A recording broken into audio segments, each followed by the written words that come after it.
Do you want to fight alongside a ferocious bear?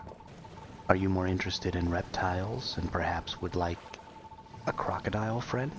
Are you tired of playing the lone wolf and would prefer to run with a pack? Or maybe you're more interested in the cozy game and you'd prefer to raise goats and deer and have some furry little friends at home. All of this is possible with the new ranching system, and in this video I'm going to give you step-by-step instructions on how to get the most out of ranching. Okay, so let's take a look at what the ranching system is and what it isn't. The ranching system is ultimately just a mirror of the farming system. These systems are designed primarily to work with cooking, and they are not primarily combat-related systems. The creatures that you can raise all have legendary meats associated with them that make your meat-based cooking better. Right, like instead of regular bear meat that gives 10% health, you can get pristine bear meat, which is a legendary bear meat, that gives you 15% health and increases the bonuses of the food by 20%. So, if your goal is to raise animals for the sake of combat, yes, they will help you defend your territory. Yes, you can use them to do your purifications and stuff like that, and I absolutely encourage you to do so. But primarily, this system is about food, it's about cooking, and it is not about combat. First thing you have to do if you wish to explore Once Human's new ranching system is open your Memetics screen, go over to your Logistics, also known as your Farming tab, scroll down a little way and you will find two new Memetic choices, Animal Capture and Animal Taming. Animal Capture is going to give you access to the whistle, which will summon your domestic animals, and also the Tranquilizer Throwing Needle, which is what you use to capture the animals. And the Animal Taming will give you access to the Animal Trough and some various types of feed with long spoil durations that will help more casual players more effectively raise and tame their animals. Step number 2 is to decide what creature you want to make your new best friend. Now so far, I've been able to find and tame rabbits, deer, goats, crocodiles, wolves, and bears, and boars. You can't tame any of the birds, and you unfortunately can't seem to tame the snapping turtles. Can tame those other creatures that I listed. Now I've also heard somebody tell me that there are jaguars in the game. I have never seen one and I don't know where they are, so I have not been able to confirm whether or not you can tame those jaguars. So if somebody wants to leave down in the comments where I can find a jaguar, I will update this video with a little text bubble that says where I found them and if you can tame them when somebody gives me that information. Now, as for this bear, you can see that there are some new things. This is what I'm going to tame. So you can see there are some new things on its health bar. It has a gender. This is a female. And it also has a little vertical white line in its health bar. And that is where you have to get its health bar down to in order to tame it. So let's get our tranquilizer darts out. Tranquilizer darts down on our hotbar, and let's tame this bear. So first thing you have to do is you have to get its health down below that line. So there we have, now that line turns green when its health gets below it, and that means the tranquilizer dart will work. Throw a tranquilizer dart at it one time and it goes down, and all you have to do is walk up next to it, press F, and you've captured a bear. Okay, the next thing we want to look at is the inventory stat screen of your new tamed creature. Now this is different than the stat screen you're going to see when you actually place the creature in your territory, but I want to show you this stat screen because it's kind of important while you're out there gathering up different creatures that you've tamed. So the first thing here is you're going to see it's called a bear. Its name is Bear. Its overall rating is grade B. Now this is the important thing here because the overall rating is going to determine its future ability to breed. And it's also going to determine how many of those characterization stats down below that it gets access to. So as far as I can tell, there are 4 grades: C, B, A, and S in ascending order. A C grade only gets the level 20 characterization. A B grade gets both the level 20 and level 50 characterization. An A grade gets a level 20, 50, and 80 characterization. And an S grade gets a level 20, 50, and 2 level 80 characterizations. And that's based on their tameness. We're going to go over that here in a little bit. So this is the in-inventory stat screen for your creatures. The next step is going to be placing your creature in your territory. First you're going to want to build a little enclosure for them. I'll explain later in tips and tricks why my enclosures are where they are and why they look the way they do. But for now, just know that you need to build yourself a little enclosure, get yourself a little trough, and then you go on into your inventory, you look over at the creature you want to place, and you just press F to use, and it'll give you a little building icon, basically, of your creature. You left click, and your creature goes down. Now currently, you can only have 6 creatures, so currently my livestock number is maxed out, so I can't actually summon that buck, but it would just appear, just like the rest of your creatures, and then it would automatically start eating and all that stuff. So it's real simple. Just open up your inventory, press F on the creature, left click, and it summons. Next step is going to be raising or taming our creatures. Now the way this is done is pretty simple. Your goal here is just to increase this tameness. And it says down in the bottom, tameness can be increased in the following ways. Keep energy and hydration above 30%, or provide animals with their favorite food. If energy or hydration drops to 0, tameness will gradually decrease. So, taking a look here, this is an important little bit, because when you keep energy and hydration above 30%, you gain about 1% tameness every half hour or so. But when you provide animals with their favorite food, you get another 1% tameness every time they eat out of their trough. So it is important to be feeding your creatures, and I haven't been feeding Bambi here its favorite food, so it's way behind. If you look at Boris, he's only been eating his favorite food. And he had a glitch, so he actually ate a whole lot extra. But he is way ahead of Bambi, easily getting 2 to 3 times the tameness as Bambi because he was eating his favorite foods. And the way you feed your creatures is really simple. You have these troughs here that you can build once you unlock it with Memetics. And if I can access it, they're a little hard to access sometimes. Oops. Especially when you put them right next to doors. So you open up your animal trough, and if you just put water and food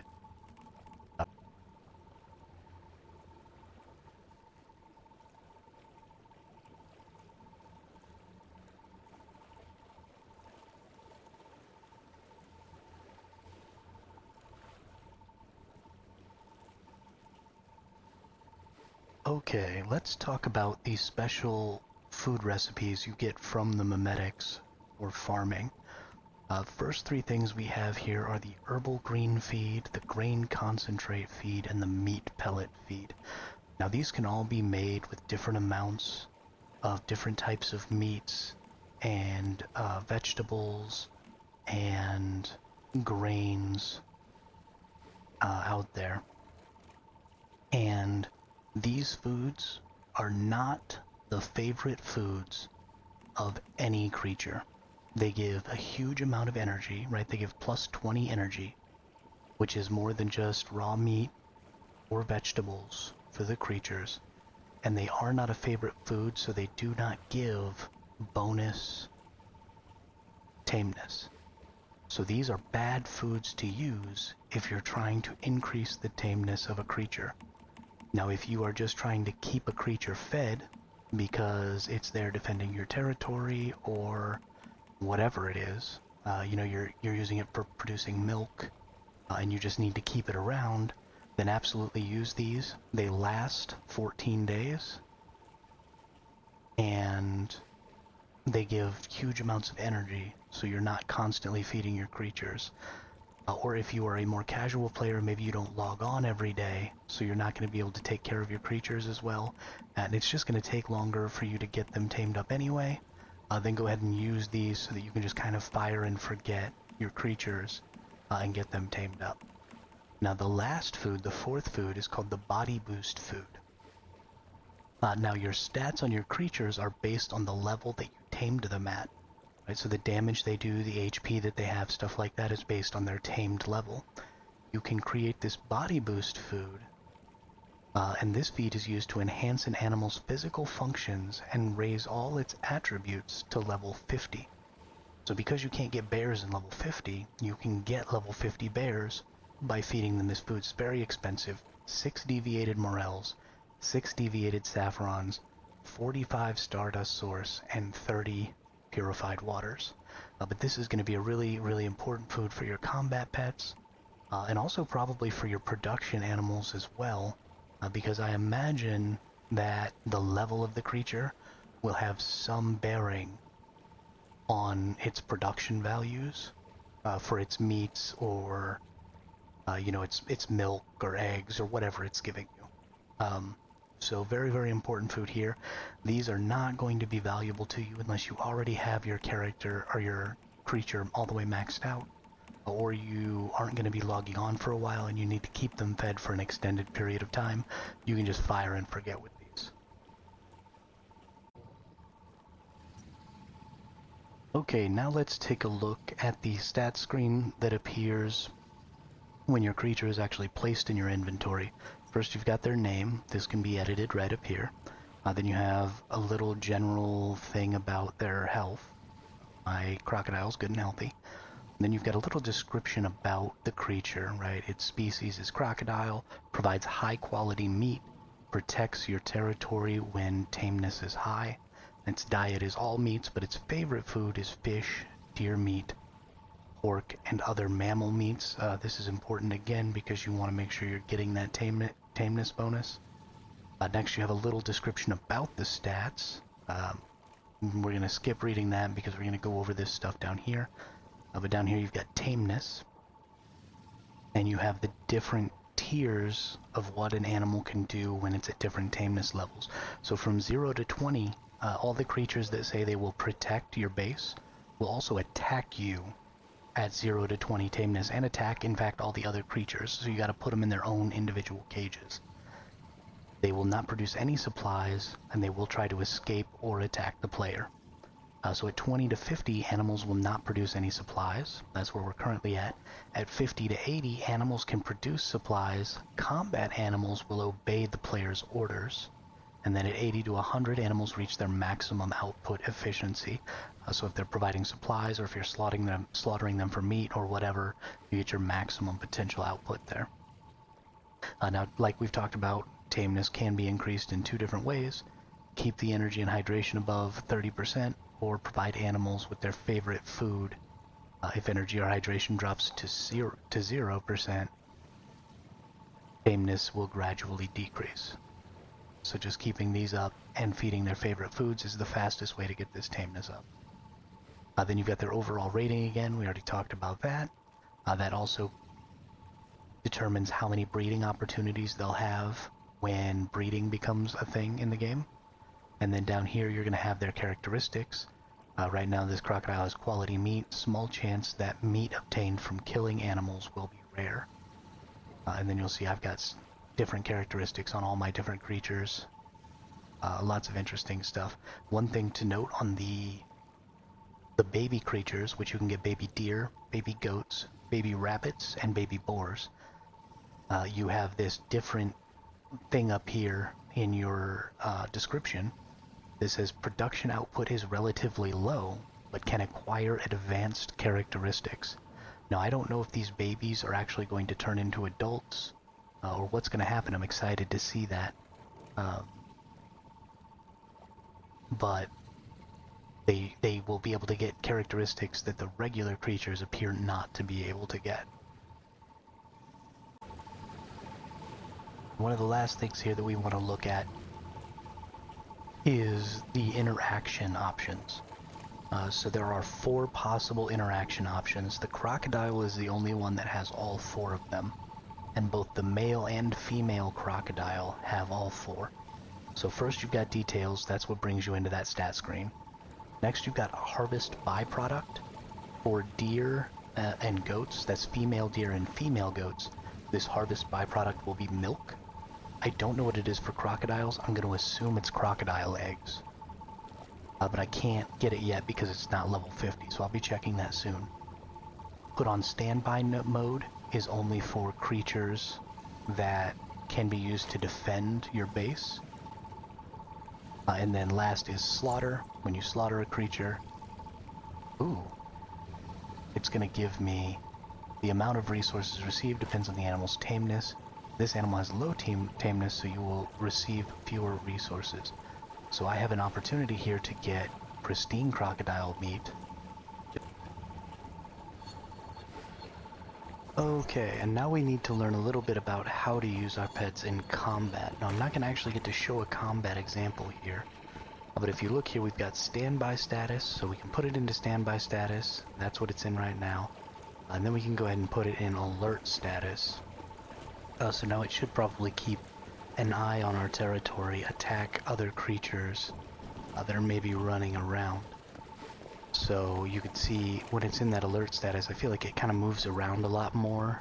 It just kind of follows the territory, or scours the territory looking for something. And then when I've got it in that standby status, it seems to be a little less active, moving around a little more slowly.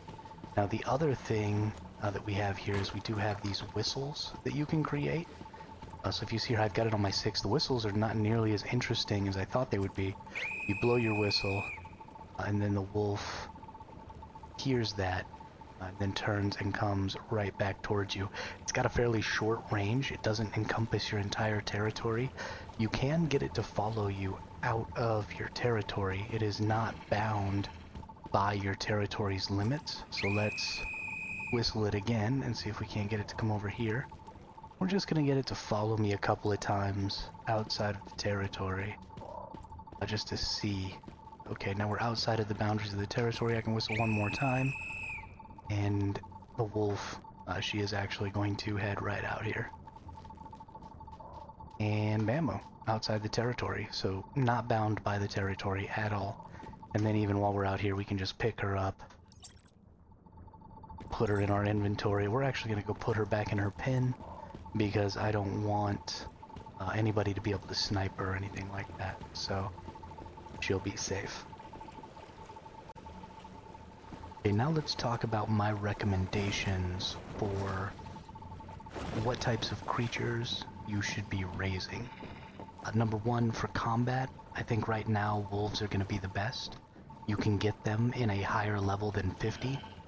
Which is the maximum level you can get bears to right now, because you have to use the special food that raises their stats to level 50. And that's going to determine their HP, their damage, stuff like that. Also, wolves attack really, really fast, and I think their damage output is really very good. At least what I experienced with my wolves attacking me before it was at 20 tameness. I put down some pretty good DPS. Now, once bears get to a point where they're not bugged and you can actually feed them their favorite food, which is fish, You might find that fish or that bears are the better option for combat pets. At this point, I really don't know. It's just going to take so much longer to raise bears that, you know, I mean, maybe 2 or 3 times as long. I guess if you have the time, absolutely raise some good S-class bears. I've got 5 S-class bears already, so I'm going to raise them and try them out. But I think wolves are going to be your fastest, best bet for getting good quality combat pets ready. Now, for cooking, you're going to need at least 1 female deer or goat to get you milk so that you can get butter and cheese. And then for meats, you're looking at probably goats or boars because they give, boars give that plus 15% HP that bear meat gives, but it gives an increase to duration, right? So the pork gives plus 50% effect duration, where the pristine bear meat gives effect magnitude plus 20%. That's for all bonus effects, so all of this stuff would get plus 20%. So that plus 20% is really good, but again, bears don't have a favorite food available right now because you can't feed them fish, so it's going to take so long, and bears already take twice as long to raise because meat eaters get 10 food out of every food that they eat instead of the 5 that herbivores get, so they take twice as long to raise. So boars and goats are probably going to be your best because those goats get that same 50% increased bonus duration, but the pristine goat meat gives 3% max HP per second, which means in just 33 seconds, you're going to get all of your hit points back. You'll go all the way back to full. Super good in PvE, super good in PvP, for, you know, escaping, getting your health back, and then getting back into combat. So these are going to definitely be your best options until bears get where their favorite food, fish, actually works, in which case bears are probably just going to be the best thing all around to be raising. And I'm already, you know, I've already got a bunch of good S-tier bears, and so I'm definitely going to be doing that to see what happens with those in the future. But those are my recommendations for probably the best stuff available to you right now for your ranch. Alright, now it's time for a little bit of tips, tricks, and glitches. Number 1, you will see that my creatures are all in their individual cages. Well, I put all of my herbivores over here together, but all of my carnivores are in separate cages and placed out over the water. And the reason for that is when you first render in your buildings where your creatures are at, they have the ability to phase through your structures and just escape, and the carnivores will actually attack everything and kill it. So you have to be really careful. So they're separated like this so that even if they were like to phase through the side, they wouldn't just phase into each other's pens. And then they're over the water like that because they can't phase through the bottom that way, because they can't go into the water, so they actually stay in their pens. A lot of people are having a lot of trouble keeping their creatures penned in, but if you just put them out over the water like this, you should be just fine. And then if they phase out the front, they won't actually come off into the water here, so I can always just pick them up and put them back inside. And if they phase through the ceiling, then I can just destroy the ceiling underneath them by going into fly mode, and then place the ceiling back over them again, and they'll just fall back in, so we're good to go. The bear actually has a 2 high ceiling, because if you put ceilings all the way covering it, and it's only 1 high, the bear will just phase through the ceiling and land on top. The next tip or trick that I want to talk about is these baby creatures. So when you feed baby creatures, they actually get twice as much food as the regular creatures. So this deer only gets 5 food from eating a corn, and this deer gets 10 food from eating a corn. So baby deers actually grow slower than their adult counterparts. And then carnivores actually grow at the same rate as the babies. They get 10 food from their meats. So carnivores grow half as slow as herbivores, and babies grow half as slow as parents. And then one more thing to be careful of is a lot of people are griefing creatures. You can kill creatures even in PvE servers by just shooting them. So you want to be careful about that. Get them penned all the way in so that nobody can see into it. Keep your creatures safe while you're raising them. You don't want to get killed by that. So thanks a lot everybody for coming out and watching the video. I hope you got some good information out of this. If you did, don't forget to drop a like and a subscribe. And post down in the comments what creatures you're going to be raising and what you're going to be using them for.